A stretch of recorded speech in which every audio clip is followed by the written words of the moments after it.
आज हम बात करेंगे कि हम GIR कैसे कैलकुलेट करेंगे।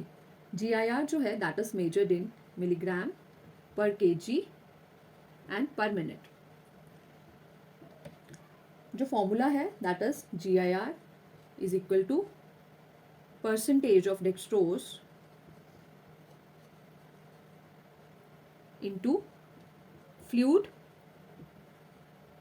ml per kg per day. एक दिन में बेबी को कितना फ्लूइड जाता है into percentage of dextrose and then it is divided by 144.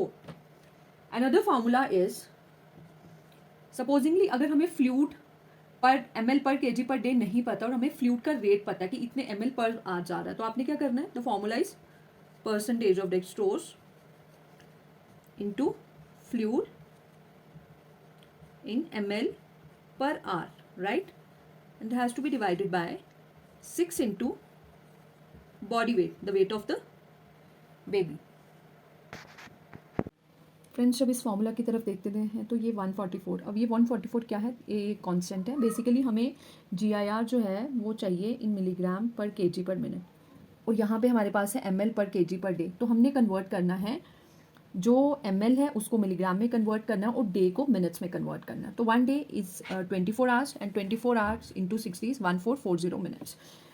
Next is we need to convert ml into milligram, right? Here is percentage. तो हम पहले बात करेंगे, जैसे 5% ऑफ डेक्सट्रोज आप सब जानते हैं कि इसका मतलब है 5 gram of glucose and 100 ml of fluid और 100 ml ऑफ वाटर। तो 5 gram 1 gram is equal to 1000 milligram again in 100 ml, ठीक है? तो ये हो जाता है आपका 50 मिलीग्राम इन 1 ml। तो सिमिलरली अगर 1% है तो इसका मतलब है कि 10 मिलीग्राम है इन 1 ml, right? 10% of dextrose means 100 milligram in 1 ml.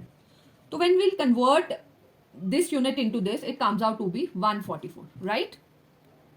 Friends, we'll see the practical application of the GIR. How we'll proceed? Suppose day 1 of life पे बच्चा आता है, term baby है, weight is 2.6 kg, और आप देखते हैं कि उसका जो blood sugar level है, blood glucose level, that comes out to be less than 45, right? और day 1 पे fluid का rate क्या रहता है? 60 ml per kg per day. अगर बच्चे को खाली लेस देन 45 है ब्लड शुगर, तो what you'll do, you'll give bolus at the rate of 2 ml per kg per day, पर dose, sorry, right, of 10% dextrose. लेकिन अगर इसके साथ साथ ब्लड शुगर कम है प्लस बच्चे को सीजर्स हो रहे हैं, then you have to give bolus at the rate of 4 ml per kg, right, over 1 minute. After doing this you'll start the GIR. Right, after doing this you'll start GIR. Instructions इसकी आपको GIR 6 milligram per kg per minute से start करना है। तो क्योंकि हमें GIR पता है, we need to calculate the percentage of dextrose. Percentage of dextrose can be derive from the formula GIR, जितने रेट से हमने GIR स्टार्ट करना है, into 144 divided by fluid in ml per kg per day, ml per kg per day. So percentage of dextrose is GIR is 6 into 144, fluid जो rate है that is 60 ml, right? So it comes out to be 10. It is 14.4% of dextrose. 14.4% of dextrose is required, right? अब how we'll make this 14.4% of dextrose? We have to see this. अब हमने ये देखना है कि ये 14.4 जो परसेंट ऑफ डेक्सट्रोज है, ये कौन कौन से डेक्सट्रोज के बीच में लाई करता है? ये लाई करता है 10% ऑफ डेक्सट्रोज और 25% ऑफ डेक्सट्रोज, राइट? तो इन दोनों के बीच में ये लाई करता है। तो we'll use the formula N1 V1 plus N2 V2 is equal to N3 V3। Suppose हमने टोटल ml ऑफ जो फ्लूइड बनाना है वो 100 ml है, ठीक है? 14.4% ऑफ डेक्सट्रोज का 100 ml फ्लूइड बनाना है, तो that is N3 and this is V3। So this is 14.4 into your 100।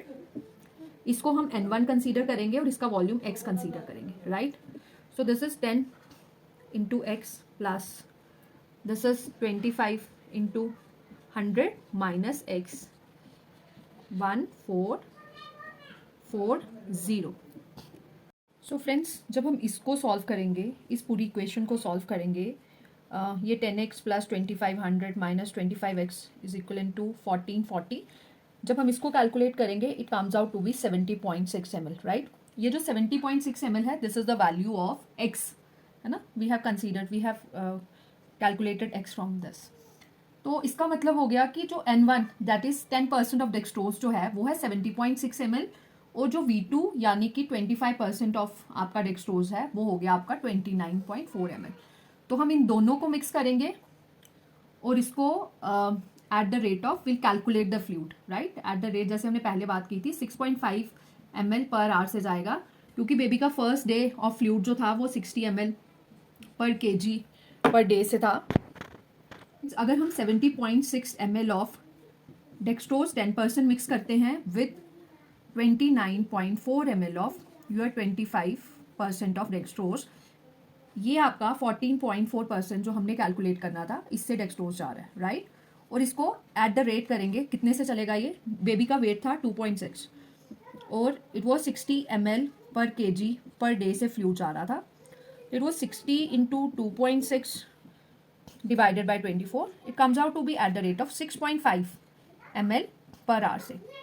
और अगर इतने से रख के ये fluid at the finally GIR जो है वो जाएगा 6 मिलीग्राम पर kg पर मिनट से। तो this we have finally calculated, right. One thing that we need to know कि अगर सपोजिंगली GIR जो है वी केप्ट इंक्रीजिंग और ये मैक्सिमम चला जाता है eight the rate of 12 milligram पर kg पर मिनट तक चला जाता है, तो at this stage we'll call it as refractory hypoglycemia, right? Then we need to evaluate the patient for refractory hypoglycemia cases, and we'll consider giving the shot of injection hydrocort, right? Hydrocortisone at the rate of 2.5 milligram per kg per dose, right? And we'll send the samples for, this is a different topic altogether, we'll cover it under the refractory hypoglycemia or approach to refractory hypoglycemia cases. One thing is important, अगर peripheral vein से concentration of dextrose जो है it exceeds more than 12.5%, then you have to central vein need to be considered because it can cause thrombophlebitis, right, it can cause thrombophlebitis. So hope all your doubts are cleared.